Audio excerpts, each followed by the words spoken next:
ES Audio. From the Evening Standard in London, I'm Rochelle Travers, and this is The Leader. Vladimir Putin has been making threats again. Well, obviously those last words are a serious threat. One that's been made before, but we would urge calm. But the overall address clearly was more of Putin's lies. It was a rewriting of history.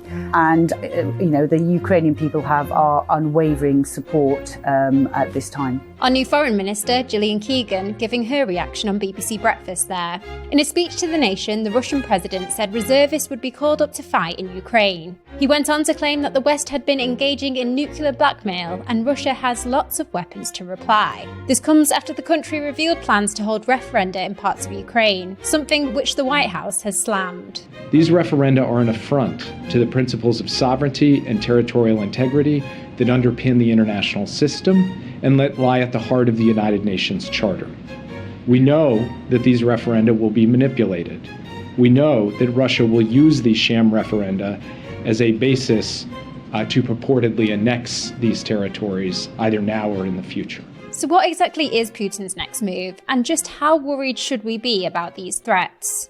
Here to explain is Martin Bentham, the Evening Standard's Home Affairs editor. Well, broadly, it's been a very bad few weeks for Russia. A large swathe of territory around Kharkiv has been recaptured by the Ukrainians in a fairly disastrous defeat for Russia, which of course had already scaled back its invasion plans to focus on the eastern Donbass region. So it had abandoned its attempts to take Kyiv, for example, and suffered a big setback there earlier on. Also failed to take Kharkiv or capture the areas around it, but has now lost those. It's not been making a lot of progress in the south either, and in fact suffered some setbacks there.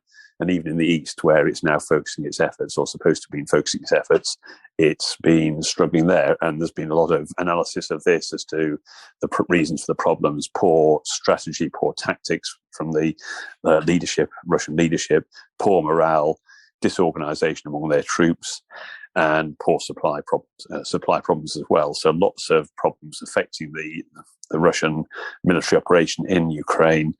Conversely, the Ukrainians have obviously been very effective, first of all, at defending themselves and now going on the offensive as well. So it's been a bad few weeks for Russia, on top of really a bad few months for them since the invasion started, really. The invasion started, they were obviously hoping to have a very swift victory there, regime change, install a Russian-inclined government there, and it ought to be over very quickly. Of course, that we all know that hasn't happened, and it's really getting worse for them. So this move today about partial mobilization is obviously an attempt to plug some of those gaps, to get some more troops in, because they have been losing quite a lot of troops, and their defense minister today claimed they'd only lost 6,000, but most people think that they have lost very many more than that, and clearly they're not getting where they want to get in the conflict. It's very doubtful, frankly, whether calling up these reservists, their defence minister has said it will be 300,000, will achieve a significant change in their successes and their fortunes, simply because the problems that I've just alluded to that are affecting them, of poor leadership, supply problems and poor morale, probably aren't going to be improved by sending just more people into the same messy situation.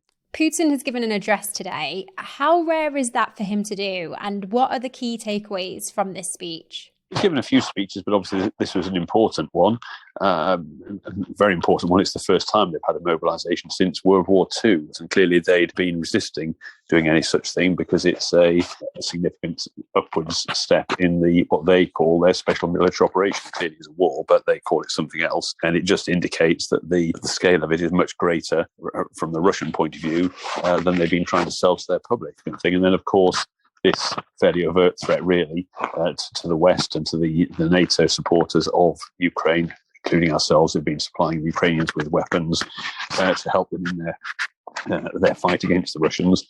That Russia has many weapons itself, all sorts of weapons. We obviously know they're a nuclear-armed power, and it won't decline to use them. It will be ready to use them in retaliation if what he describes as Russian territory, Russian sovereignty, is threatened. And of course, he's trying to portray this as Western aggression against Russia. Complete nonsense, of course, because it's completely the way around. Let's go to the ads. Stay there to hear more about the latest developments with Russia and Ukraine. Whilst you're here, why not give the leader a rate and follow?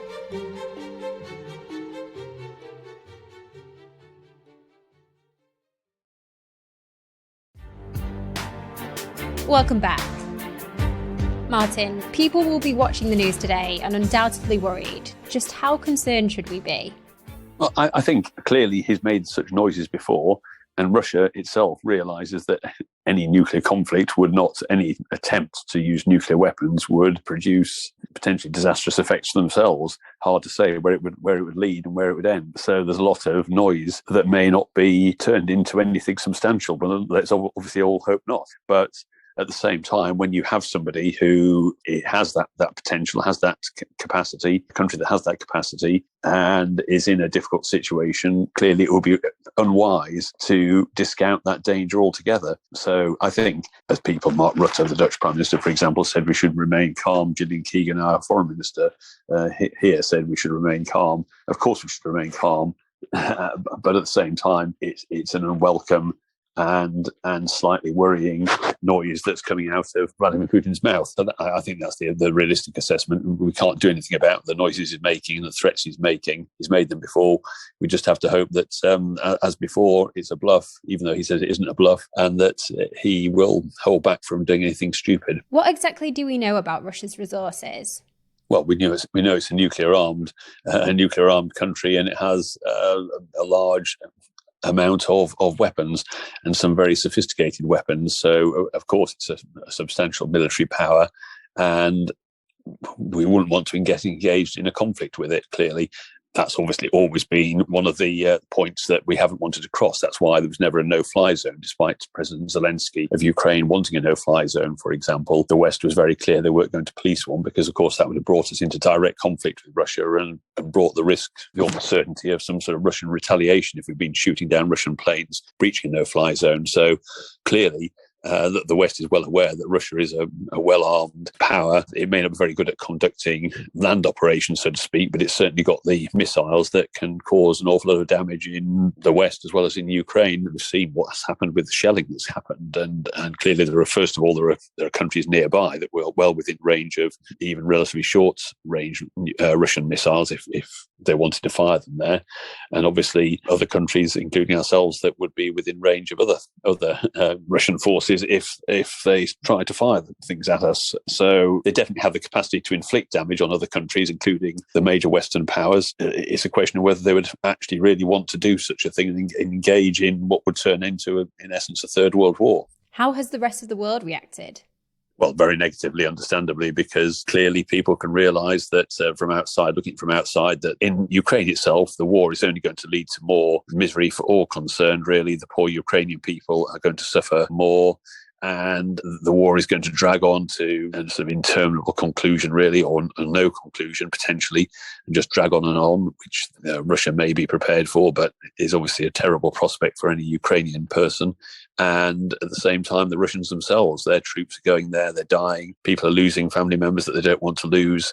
And there is no good outcome to this conflict, is there? Clearly, that's a straightforward position. Ukraine is never going to accept, the Ukrainian people are never going to accept a Russian occupation, really, of any of their territory.